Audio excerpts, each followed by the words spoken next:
Japão, leste da Ásia. Oh, meu Deus, mais um podcast. O Piu da Jeripoca. Atenção! Opiniologista Carlos Biagioli. Corintiano roxo, historiador de informação, palhaço, ator, escritor, videomaker, pai e avô em potencial.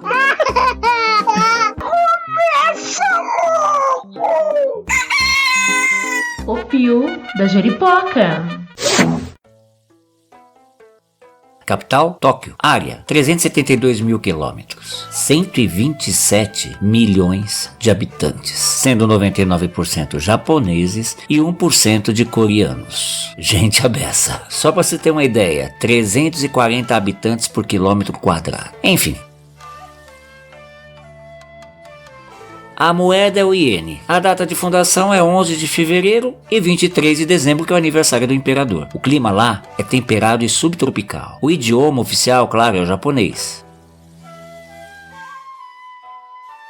Agora, quando o papo é religião, o leque se abre. Olha só, 51,3% dos japoneses praticam o shintoísmo e religiões derivadas, enquanto 38,3% são budistas. Já o cristianismo atrai 1,2% das pessoas e 9,2% consagram outras práticas religiosas por lá. E o analfabetismo, hein? Menos de 5% hoje em dia, num país cuja renda per capita ultrapassa os 33 mil dólares.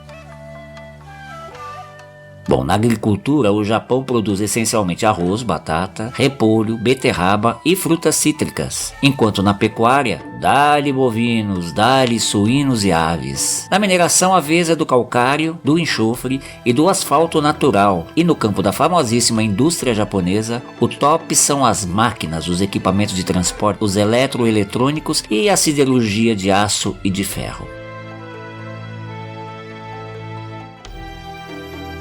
O Japão, minha gente, é um arquipélago, sabe? Um grande conjunto de ilhas. Suas 4 maiores ilhas são Hokkaido, Honshu, Shikoku, Kyushu, mas o país é composto por milhares de outras pequenas ilhas. Cerca de 85% do território japonês é coberto por montanhas, com um belo histórico de vulcões ativos. Aliás, foi essa montanhada toda que dificultou a unificação política da nação. O mar acabava servindo tanto como fonte de alimento e transporte, como também como uma proteção contra invasores de forças estrangeiras. Por causa delas, as montanhas, inclusive, restavam poucas terras japonesas para o plantio, geralmente localizadas em pequenos vales de rios. A abundância de chuvas pelo país ajudava e ajuda no cultivo de arroz, a principal safra japonesa.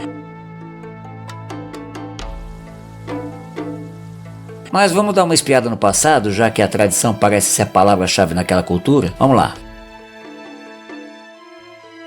No segundo e terceiro séculos antes de Cristo, o povo japonês já cultivava o arroz e trabalhava com bronze e com ferro. Tudo indica que aprenderam com a China e com a Coreia. Os antigos japoneses viviam em centenas de pequenas comunidades tribais, os clãs, claro, sempre entre tapas e beijos. A liderança desses clãs eram os líderes religiosos, e a antiga crença japonesa cultuava as forças da natureza, as kami. Daí aflorou o Shinto, uma antiga religião baseada na contemplação da natureza, que significa o modo dos deuses. Naquela época adoravam Amaterasu, a deusa do sol, a protetora da nação japonesa. É por isso que o Japão é conhecido como a terra do sol nascente, e em sua bandeira está o círculo vermelho num fundo branco.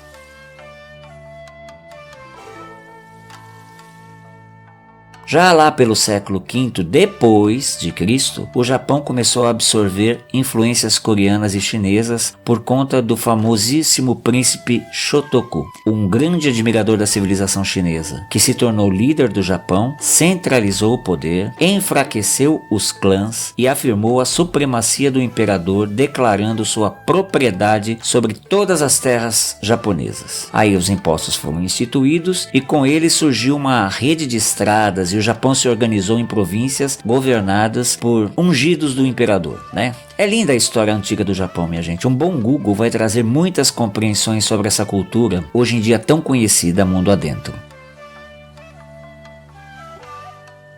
Mas agora, dando um super salto no tempo, chegamos aos séculos XV e XVI. A era do Japão em guerra, uma época de colapso geral. Olha, nem o imperador tinha mais controle sobre o país. O país estava dominado pelos daimyo, os senhores locais que mantinham a lealdade dos samurais e exerciam controle absoluto sobre a população que vivia em seus territórios. Os samurais, leais a diferentes senhores locais, constantemente guerreavam entre si. Aliás, foi a guerra que pôs um fim nas distinções de classes no Japão, sabia? Por um lado, a classe baixa japonesa se fortaleceu porque os daimyo frequentemente recrutavam camponeses para servir em seus exércitos. Já por sua vez, a nobreza que foi pro beleléu, porque suas terras e riquezas passaram para o controle dos daimyo. Enfim, um forrobodó daqueles, né? Mas foi durante essa era feudal japonesa que novas seitas budistas bombaram por lá, especialmente o budismo Zen, trazido em 1200 da China, trazendo no combo o taoísmo, que enfatizava o iluminismo pessoal por meio de meditação, a simplicidade e a disciplina. Esses mosteiros, por sinal, foram muito influentes também na política, no comércio e nas artes do Japão. O fato é que nessa tal era de guerra aconteceu o desenvolvimento do comércio, dos exércitos e de novas técnicas de cultivo por lá. Pois é, minha gente, é tanta história, mas tanta história que haja sofá e pipoca pra curtir, viu? Depois que essa região foi unificada lá pelo século XVI, o Japão passou a ter contato com a Europa por meio de trocas comerciais com portugueses e espanhóis. No entanto, foi por conta da imposição do cristianismo que os governantes locais fecharam a entrada de estrangeiros e a saída de japoneses. O processo de industrialização por lá começou em 1868, com a ascensão ao poder do imperador Mitsuhito, que investiu pesado em ferrovia, em portos e minas, além de também na universalização da educação, claro, voltada para a qualificação de mão de obra. Mas faltava muita matéria-prima e faltava energia também. Então qual foi a saída encontrada pelo governo? Isso mesmo, investir no militarismo para conquistar novos territórios e formar colônias. E foi aí que a jeripoca piou. O piu da jeripoca. Dá-lhe guerra. Guerra sino-japonesa, ocupação da Coreia e de Taiwan, e até com a Rússia, com a Manchúria e com a China o Japão tretou feio, antes é claro de ir pras cabeças e bombardear Pearl Harbor, nos Estados Unidos, aliando-se então ao nazifascismo do Hitler e do Mussolini na Segunda Grande Guerra, o que lhe custou 2 bombas atômicas no Cucuruto, uma em Hiroshima no dia 6 de agosto de 1945 e 3 dias depois outra em Nagasaki. Claro, não lhe restou outra saída a não ser jogar a toalha e se render. Mas o mais curioso, minha gente, é que o Japão, no pós-guerra, se tornou um dos principais aliados dos Estados Unidos. Dá pra acreditar? Os Estados Unidos, aliás, determinaram ao imperador uma série de coisas, a começar pelo fim do regime feudal. Mas além disso, vejam só, exigiram reforma agrária, desmilitarização da ilha, limitação do uso de armas apenas para autodefesa, regime laico, o que pôs um fim categórico àquela história de um imperador ser considerado um deus por lá, e também a implementação de uma monarquia parlamentarista como regime de governo. Os Estados Unidos, aliás, ficaram por lá comandando o Japão até 1952. Hoje, o modelo industrial japonês está entre as explicações para a rápida recuperação do país. A adoção do toyotismo, por exemplo, garantiu que o país rapidamente alcançasse o posto de segunda nação mais rica do mundo nos anos 70. O fato é que nos dias de hoje os japoneses ainda vivem sob códigos bem rígidos, muitos deles tão sutis que nem sequer são notados ou compreendidos por quem vem de fora do Japão. Por exemplo, a gente pensa no Japão, vem aquela curvatura nas costas. Famoso. De costas em arco, os japoneses dizem olá, se despedem, demonstram gratidão ou até arrependimento. Curvar as costas por lá significa ter respeito. A reverência formal é marca do povo japonês. Querem outro exemplo? O hábito de retirar os calçados ao entrar em casas, templos e até mesmo em restaurantes. Sabe por quê? Questão de higiene. Simples assim. Já no campo do esporte, os astros estão no sumô, no judô, no karatê e no aikido. Se bem que não ficam atrás também o tal do badminton, o beisebol e, claro, o futebol. Vale aqui rapidamente salientar que o sumô é uma prática que agrega esporte e sacralidade. E olha, pasmem, é praticado por lá há pelo menos 1500 anos. Tá bom? Pois é. Agora, se o papo é culinária japonesa, meu povo, aí entra em cena mais uma popstar internacional. Pois além da fama do próprio arroz, foi do Japão que saiu o sushi, aquela mistura de peixe com arroz e alga, sabe? Já no posto da bebida nacional japonesa está o quê? O sake, claro, um vinho de arroz branco multiuso. Os exemplos dados aqui, claro, são irrisórios frente à imensa diversidade cultural daquele país, né? Brasil! O Brasil possui a maior colônia japonesa fora do Japão. Atualmente, por aqui, vivem 1.500.000 japoneses e descendentes. A imigração começou oficialmente em 1908, quando o primeiro navio, vindo do Japão, atracou no Porto de Santos, em São Paulo. Os japoneses se dedicaram então ao cultivo do tomate, do café, de frutas e posteriormente foram para as cidades maiores. Em São Paulo, o bairro da Liberdade é o mais tradicional bairro japonês do país. Contudo, também encontramos japoneses pelo país inteiro, especialmente no interior do Rio de Janeiro, de Minas Gerais e até no Pará. Muito bem, feito este preâmbulo, a nossa convidada de hoje é a comunicadora e educadora Ju Plateiro, brasileira de São Paulo que vive há 5 anos com o marido Sansei lá em Yokohama, a segunda maior cidade do Japão, que tem uma população aproximadamente de 3 milhões de habitantes. De trem, rapidinho se chega em Tóquio, questão de 30 minutos. E é onde se localiza uma das maiores Chinatowns do mundo. Uma importante característica dessa cidade é que em 1859 o porto de Yokohama foi um dos principais a se abrir ao comércio, o que lhe valeu um salto gigantesco de pequena vila de pescadores para uma das principais cidades do Japão. Vai ser um papo muito gostoso. A conversa que eu tive com a Ju Plateiro foi via Google Meeting, e dessa vez algum quiprocó ocorreu que vocês vão notar alguns problemas de áudio. Nada que comprometa a qualidade do papo que a gente travou, tá? Mas já fiquem atentos aí, tá bom? E conto com a compreensão de todos, porque a gente tá gravando em casa mesmo, por motivos óbvios, né? Torcendo pela chegada da vacina, né? Enquanto isso, a gente vai utilizando os meios possíveis para poder abastecer nosso podcast de assuntos muito legais, tá bom? Recado dado, hein? Mas antes de ouvirmos esse papo, que tal um rápido bate-bola com o Marcos Vinícius, do podcast parceiro nosso, Todos os Países do Mundo, hein? All countries of the world. Tous les pays du monde. 世界のすべての国。 Salve, salve. Aliás, olha, se você ainda não conheceu, você não pode deixar de conhecer. Esse podcast está nos principais agregadores de podcasts e ali o papo é o mesmo que aqui, só que no sentido inverso. Ou seja, enquanto o Marcão conversa com estrangeiros que vivem no Brasil, a gente conversa com brasileiros que vivem no exterior. Então, são duas faces da mesma moeda.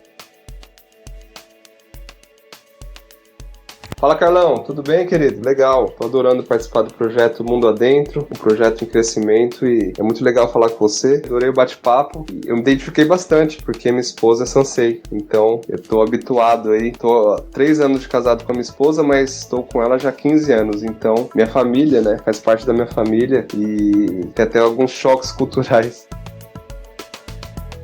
Além da minha esposa, né, ser Sansei, eu tenho 2 tios que são casados com japas.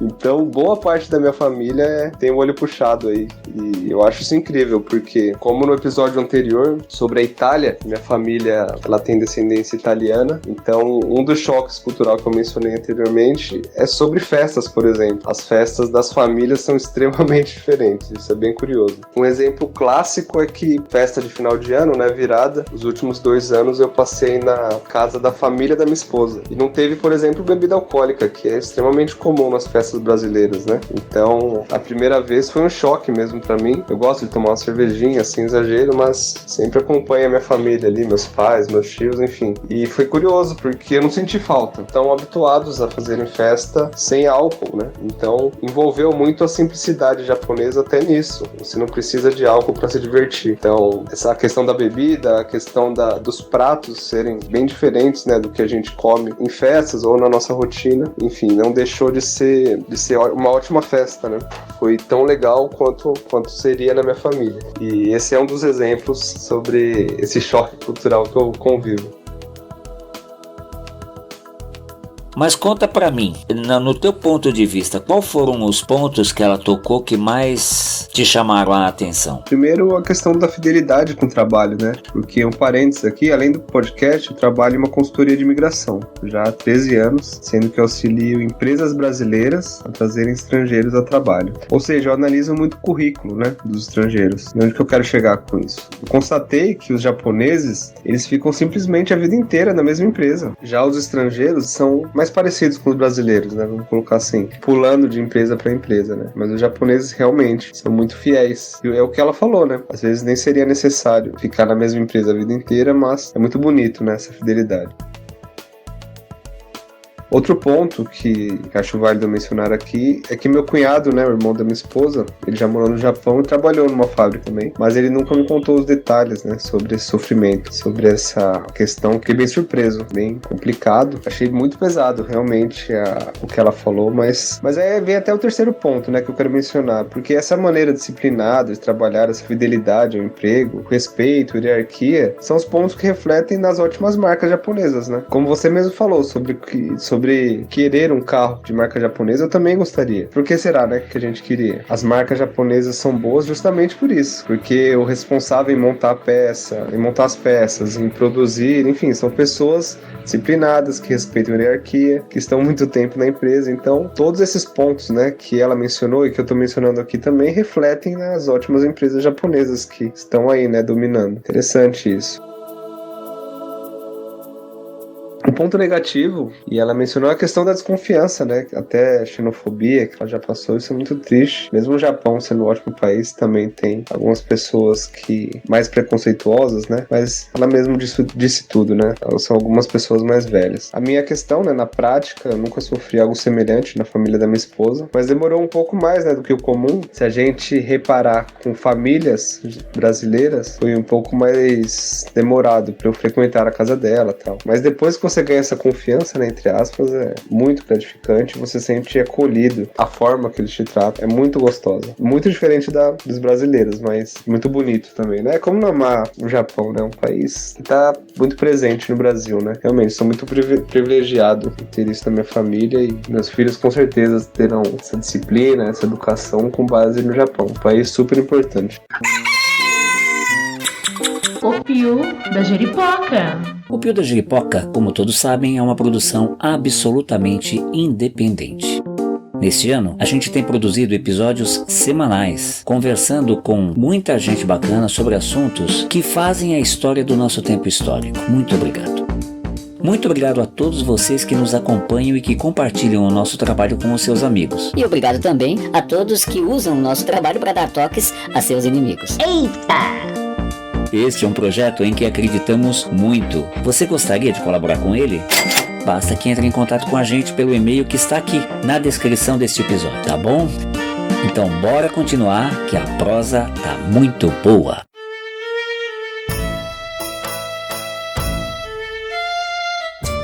Ju, eu tenho sempre uma dúvida. Aqui é segunda-feira, aí já é terça? Como que é viver no futuro? Olha, não faz muita diferença não. Vamos começar com uma pergunta hiper, mega, giga, plus filosófica, né? Quem sois vós, Ju? Bom, eu venho de uma família de professores no Brasil.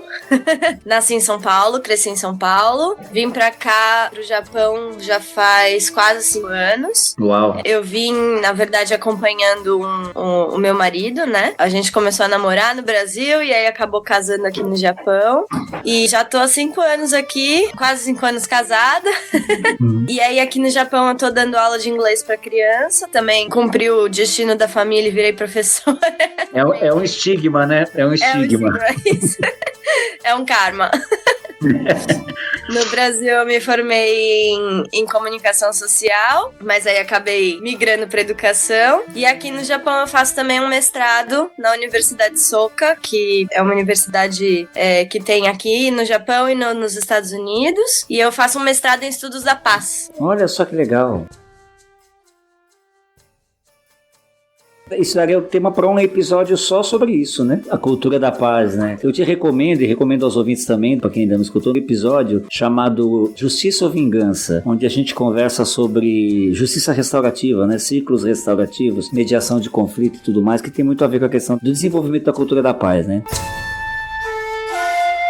Eu fico pensando o seguinte, nós fizemos um trabalho na área do teatro sobre decassegues, que nos trouxe muito aprendizado mesmo, né? E uma das coisas que eu me lembro, que ele falou assim, o maior drama é a gente não ser reconhecido como japonês no Japão e no Brasil ser chamado de japonês. Então isso cria uma zona aí neutra, né? Que muitas das vezes as pessoas acabam sofrendo por conta disso, né? Aí eu queria saber como que é para uma brasileira viver num lugar milenarmente tão distante culturalmente, se bem que o capitalismo dá uma nivelada, né? Mas a cultura japonesa, ela é tradicionalmente diametralmente oposta à forma de ver, né, do ocidental. Primeiro eu quero perguntar, por que Bye Bye Brasil? Bom, assim, eu vim acompanhando meu marido, né? Pra ele, foi uma questão de... Ele tava muito estável e ele, né, jovem, queria se desafiar, ampliar os horizontes dele, conhecer uma cultura. Ele é descendente, Sansei, que a gente fala, ele é a terceira geração de uma família de japoneses. A família dele incentivou, vai pro Japão, porque assim, a gente falava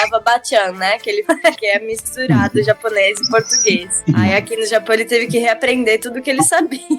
Imagino você então, né? Pra mim, não, imagina, acho que a maior cultura que eu tinha tido japonesa na minha vida foi comer sushi, assim, só. Não sabia nada do Japão. É um divisor de águas, assim, e tem muitas coisas boas e muitas coisas ruins. Eu acho que antes de vir pra cá, eu me sentia brasileira, mas era assim, normal. E hoje eu encho o peito pra falar que eu sou brasileira mesmo, sabe? E não tento disfarçar, não tento assimilar. Claro, a gente assimila com coisas que precisa, né, no dia a dia, assim. Então eu evito, e inclusive quando eu vejo que eu tô mudando alguma coisa em mim, tem aquele conflito de identidade que você fala, ainda não sou assim.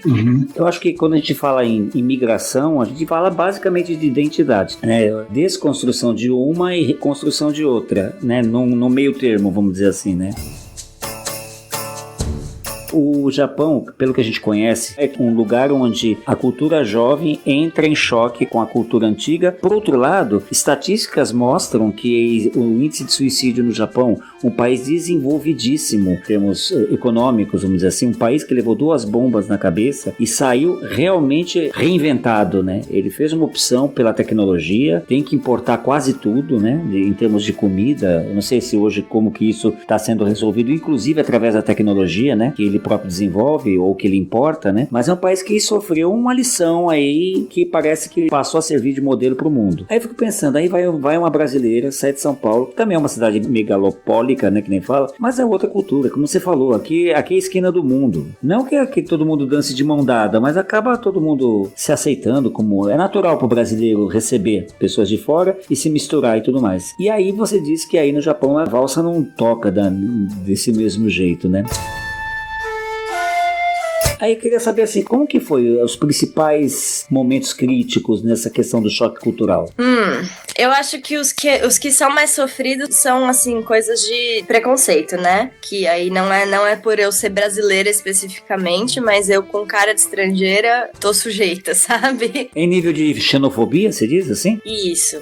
Uau. Assim, eles não são violentos fisicamente, né? Não chega perto, mas alguns comentários ou, enfim, que esses são as diferenças culturais que são um pouco mais doloridas. Mas assim, no dia a dia, o que é mais diferente do Brasil e que é uma coisa que eu inclusive sinto muita falta do Brasil, é que o japonês não se impõe muito. Mesmo quando uma situação tá ruim, eles vivem aquela situação tipo, não, eu vou aguentar. Em japonês fala, vou fazer gaman, eu vou suportar. Isso é uma coisa que eu acho muito esquisita. Continua numa situação que eles não precisavam, sabe? Mas é que assim, por exemplo, sei lá, tem um chefe que não trata o funcionário bem. E aí o funcionário fica, não, vou fazer gaman, eu vou tentar, eu vou conseguir. E tipo assim, não necessariamente isso é positivo, sabe? Porque às vezes a pessoa tá sofrendo mesmo. E no Japão tem mais do que gente. Então a pessoa poderia procurar outra coisa, sabe? Mas é sempre assim, não vou falar nada, vou abaixar a cabeça, tudo bem. O Brasil é o extremo oposto, né? A gente já fala tudo. A gente já sai falando. Eu acho que se tivesse um meio termo aí, ia ser bom pra gente. Mas aí é tentar entender a cabeça do outro lado, né? Se bem que, olha, eu vou te falar, Ju, aí a diferença é que tem dinheiro, tem trabalho, tem emprego e tem essa cultura gamã, né, que você falou, né? Aqui no Brasil, e na América Latina, né, chamada periferia do mundo, também rola a mesma coisa, do empregado ter que engolir sapo, mas aí é porque se perder o emprego não vai ter outro. Por necessidade, acaba perdendo a autoestima, naturalizando a opressão e tudo mais. Que me parece, pelo que você acabou de dizer, que não é o caso aí no Japão. Em via de regra, tem emprego, tem dinheiro rolando, a economia tá indo bem, muito obrigado, né? Mas ainda culturalmente acaba rolando essa questão. Mas que outros tipos de coisas que pra você foi um choque quando você teve que se adaptar com a vida aí? O Yokohama. Deixa eu ver. Eu acho que o frio é uma coisa que até hoje é difícil pra mim. O verão do Japão é muito quente e o inverno é muito frio. Então, eu sofro demais nesse inverno aqui. Pra mim, nossa, eu acho horrível. Eu acho difícil levantar da cama, difícil sair da casa parecendo um bonecão, assim, porque tá frio. Eu acho que o clima foi uma coisa bem difícil pra mim, pra me adaptar. E acredito que também a língua, né? Eu, pelo menos, pra mim, nossa, eu só sei falar arigato, né? Claro, fazendo a reverência, que é outra coisa que eu acho linda, né? Essa questão da reverência e tudo mais, é uma coisa que me encanta, né? Então acredito que a língua deve ter sido uma paulada também, né? Foi difícil. E é assim, não vou falar também que eu já super domino o japonês, não. Eu não domino, mas eu me viro, assim. De vez em quando eu falo tudo errado, mas como eu tenho essa cara de estrangeira, aí eu acho que o pessoal acaba me dando uma colher de chá, assim, sabe? Falando, deixa eu tentar entender, pescar pelas palavras que ela tá falando, e aí eu, né, entendo o que ela quer, mas acho que o processo de aprender o idioma foi bem difícil. Ainda é. Imagino. 5 anos já é uma vida boa, né? Aí eu queria saber o seguinte, como que é que, na tua opinião, o Brasil é visto hoje em dia aí no Japão? Porque, vou te dizer, fase difícil que nós estamos vivendo aqui, viu? Sim. Eu acho que tem bastante japonês que gosta do Brasil, e eu fiquei muito surpresa com isso, porque eu e meu marido, a gente dança forró, e a gente começou a fazer um grupo de forró aqui no Japão, em Tóquio, né, chamar os japoneses pra virem participar, e a gente descobriu que tem muito japonês que adora o Brasil forró, e adora samba, e vai em tudo que é coisa de festa do Brasil, sabe? E a gente ficou muito surpreso. Só que assim, é claro, é um grupo muito específico, não dá pra dizer que o Japão inteiro adora o Brasil, mas eu acho que é tão distante pra eles que de vez em quando eles nem sabem, assim, que a gente fala português, sabe? Calma, mas vocês falam o quê? Geralmente é espanhol que eles chutam, né? Acho que no mundo inteiro. Assim, não sabem muita coisa do Brasil, sabe? Então, uma vez, inclusive, faz acho que uns 3 anos, eu tava num bar com o pessoal e aí o moço perguntou pra mim: posso te fazer uma pergunta? Eu não quero soar racista nem nada. É verdade que no Brasil tem macaco andando na rua? Cruzando por cipó? Eu falei, claro, na cidade é assim mesmo. Entre um prédio e outro fica a coisa mais linda, esteticamente voando, né? Pergunta se tem cobra andando na Avenida Paulista, sabe? A gente fala, tem um monte na Avenida Paulista, em Brasília, então nem se fala, tem um monte. É verdade, Brasília é pior. Mas ultimamente com a má condução da situação do coronavírus pelo governo Bolsonaro, a gente tem virado notícia bastante aqui. Não que o Japão também esteja lidando super bem com o vírus, mas assim, tem sido polêmica, assim. E aí as pessoas que convivem comigo, que são japonesas, sempre vêm comentar: nossa, eu vi do presidente, que chato, né? Que louco. Você gosta dele? Eles perguntam assim. E você gosta? Não. Eu tive que perguntar, porque senão o ouvinte pode ficar pensando, mas será que ela gosta? Não tá fácil não, Ju, não tá fácil, a situação tá assim, realmente indo de mal a pior, né, porque parece que, coisa de criança, sabe? Parece que é birra, né, vocês querem isso, então eu quero assado, vocês querem assado, então eu quero assim, e nessa já são mais de 180 mil mortes e milhões de casos de contaminação e tudo mais, e isso cria no exterior um medo, né, de receber brasileiros e se relacionar com brasileiros. Aí outro dia até fui fazer uma live e a pessoa falou assim, mas você tá de máscara, né? Porque nós temos tanto medo de falar com o brasileiro que de pegar até online, né? Eu falei, não, tá bom, eu posso botar uma máscara, né? Mas como que o brasileiro é visto aí, né? Qual é a fama que a gente tem, né? Então, eu moro na região de Yokohama e aqui tem muito brasileiro que trabalha com construção. E aí eu acho que aqui na região a gente tem fama de briguento.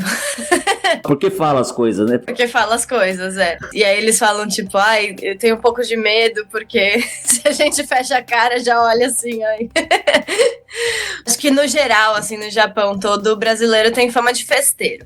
Sabe? Então, eu gosto. Tem os japoneses que gostam de conviver com estrangeiro, eles geralmente gostam do Brasil, gostam dos brasileiros porque é festa, é brincadeira, é falar alto, é sentar junto pra conversar, sabe? Então, eu acho que essa é a parte que eles gostam, que é a gente acaba ganhando a fama aqui. E que eu acho que é uma fama justa, porque a gente é bem bagunceiro mesmo. Deus queira que continue assim.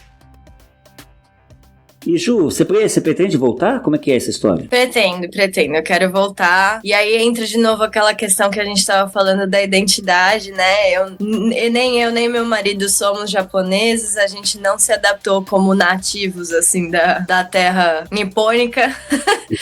A gente é brasileiro, nosso coração tá no Brasil, sabe? Eu sinto muita falta da minha família, então a gente pretende voltar sim. É que agora eu tô fazendo meu mestrado, né? Então, ainda mais com a situação do Covid aí, vai demorar mais um pouquinho pra eu voltar, mas eu pretendo voltar assim que possível. Porque outra coisa que a gente abstraiu naquele projeto que a gente trabalhou com o DKCEGS é que eles falavam assim, o problema é que a gente volta cheio de dinheiro, talvez aí, tô dando um exemplo hipotético, você ganhe mal, mas o mal daí é maravilhoso aqui. Aí ele chegava com a mala cheia de dinheiro e completamente depauperado psicologicamente, por conta daquela questão do choque, né, de não ser nem japonês lá, nem brasileiro aqui, e aí eles tinham que investir esse dinheiro, né. Vira e mexe levavam uns golpes, né, de aventureiros aqui no Brasil e tinha que gastar uma boa parte desse dinheiro em acompanhamento terapêutico, psicológico e tudo mais. Por isso que eu acho bacana isso que você tá falando, é reconhecer, né, você e seu marido que tem o olho puxado, mas sabe que só tem o olho puxado por uma questão, vamos dizer, genética, porque identitariamente falando, é brasileiro, é sul-americano, é outra realidade, né? Então eu fico imaginando que realmente seja uma aventura sair e seja uma outra aventura tão igual quanto retornar, né? E retornar com aquela bagagem, porque eu acho que aí é que tá o grande ganho, né? Você não vai retornar como você saiu, nem seu marido. Vocês vão retornar com aquela visão. E dentro daquela visão eu gostaria de insistir numa pergunta. Porque quando eu penso em Japão, eu penso em tradição. Como que é isso pra vocês? Olha, aqui tem tradição para tudo, hierarquia para tudo, e você precisa respeitar os processos. Não existe jeitinho brasileiro, não tem, sabe? Eu acho que a questão do tradicional, apesar de, né, a região de Tóquio ser até que moderna, tem tradição pra absolutamente tudo, inclusive as relações hierárquicas dentro de trabalho, sabe? Você até comentou que os DKCEGs voltam pro Brasil precisando, inclusive, de ajuda, né? Porque é um processo até traumático. Eu acho que, pra mim, aqui no Japão, o processo traumático foi trabalhar dentro de fábrica. E aí eu vou até falar pra você que, dentre os brasileiros que moram aqui no Japão, eu e meu marido somos bem privilegiados, porque a gente não trabalha mais em fábrica, sabe? A maioria trabalha em fábrica aqui por 20, 30 anos. O processo de trabalhar em fábrica foi muito difícil pra mim. Eu tinha estudado no Brasil, então eu tinha essa questão de tipo, eu trabalho com qualquer coisa, não tem problema, tal, só que aí quando eu fui vendo as relações que eu tava, né, da tradição, da hierarquia dentro da fábrica, que assim, por mais que uma coisa esteja errada e eu domine o que eu estou fazendo, eu não posso chegar pro meu chefe e falar, isso aqui tá errado. Tem toda uma questão, eu preciso passar pra um sublíder, que vai passar pro líder dele, que vai, sabe? E mesmo que a questão seja, tipo, apertar um parafuso, sabe? Acaba sendo bem... Acho que nesse sentido, o choque cultural com as tradições do Japão acaba sendo bem puxado, assim, sabe?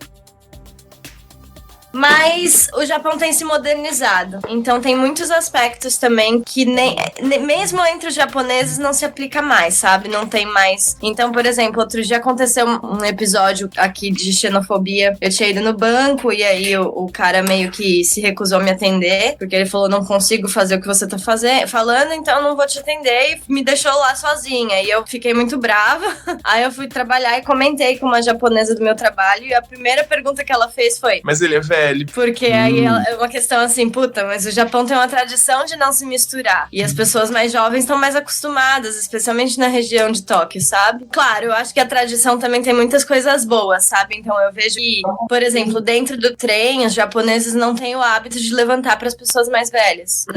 Não, simplesmente não levanta, sabe? No ano passado, a família do meu marido veio visitar aqui, e aí a avó dele veio junto, e ela falou que ela ficou muito impressionada em como o jovem brasileiro era bem educado. E eu fico todo orgulhoso escutando isso.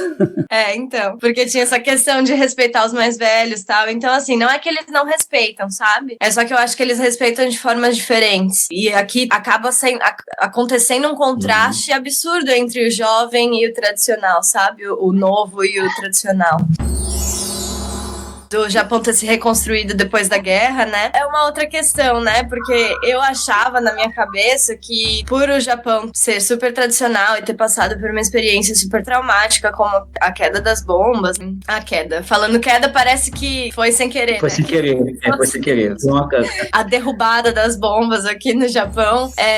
E assim, eu fiz um trabalho aqui no meu mestrado sobre as armas nucleares, e eu descobri que o Japão, apesar de tudo, é um país que não ratificou o tratado da ONU de não proliferação das armas nucleares. E eu fiquei muito surpresa. Bem provavelmente devido a acordos bilaterais com as grandes potências, já que ele faz parte do G7 e tudo mais, né? Sim. Mas eu acabei ficando surpresa, porque eu falei, caramba, mas caíram, né, 2 bombas atômicas aqui. Como é que é isso? E eu comecei a perguntar pras pessoas, assim. E eu descobri que as pessoas que nasceram ou cresceram em Hiroshima e em Nagasaki, eles têm essa consciência e são todos contra armas nucleares, assim, ativamente. Inclusive, formam grupos de ativismo, se manifestam e tal. Mas aqui na região de Tóquio, não. Que é um assunto que não é falado, que as pessoas simplesmente não comentam. Então, pra todo mundo eu perguntava, assim, daqui da região, né? O que você acha sobre as armas nucleares? Aí a pessoa ficava, não sei, não tenho opinião. E eu fiquei muito chocada, porque eu achava que, assim, o Japão conhece a própria história e as pessoas iriam ser contra, sabe? Mas não. Na verdade, é uma coisa que acho que eles não lidaram muito bem com essa dor, sabe? Porque aí as pessoas ficam meio passivas com essa questão histórica absurda, porque eles sabem o que aconteceu, mas eles não têm opinião sobre, sabe? Ju Platego, quais são as recomendações para quem pensa em ir pro Japão agora? Pra morar? Sim, para viver. Ou pelo menos um bom tempo. Aprender japonês. Nem que seja um pouquinho. Aprender um pouquinho pra se virar, porque depender de empreiteira e de empresa é complicado.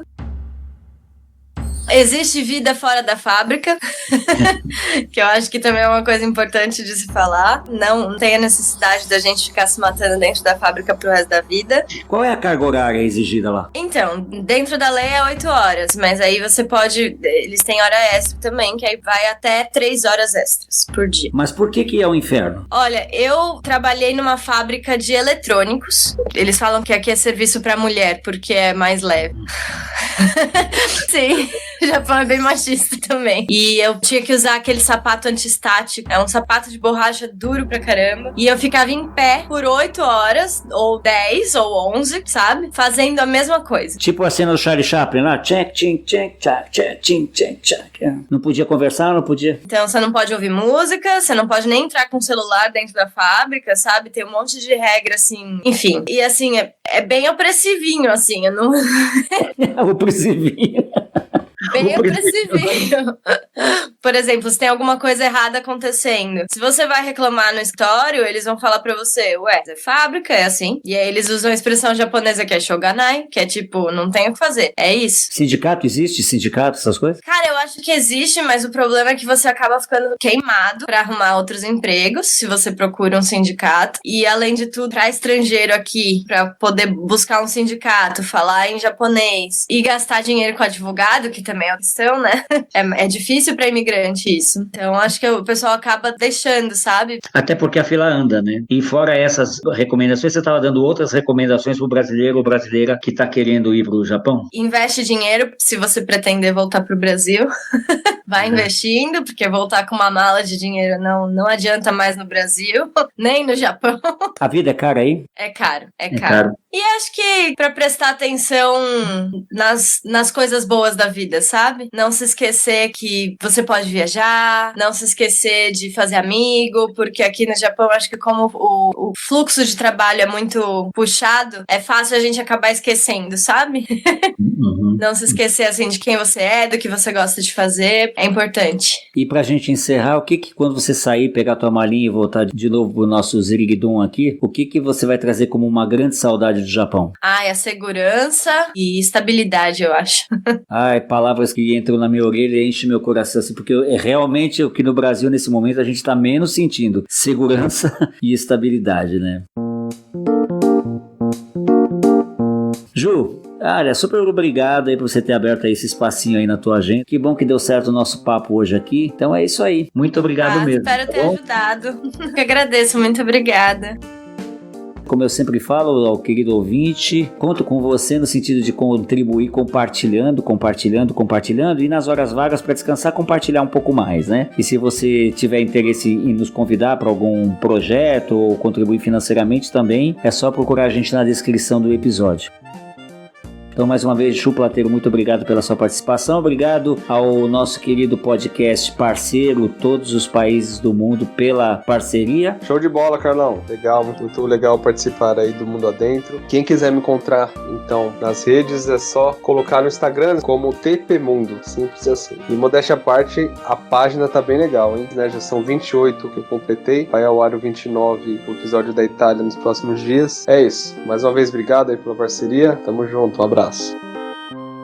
E como eu sempre gosto de encerrar, Saravá, Axé Shalom, Salam Aleikum, Namastê, Shanti, Evoé, Allahu Akbar, Banzai, Optia, Aueté, saudações corintianas, #fui. O Piu da Jeripoca.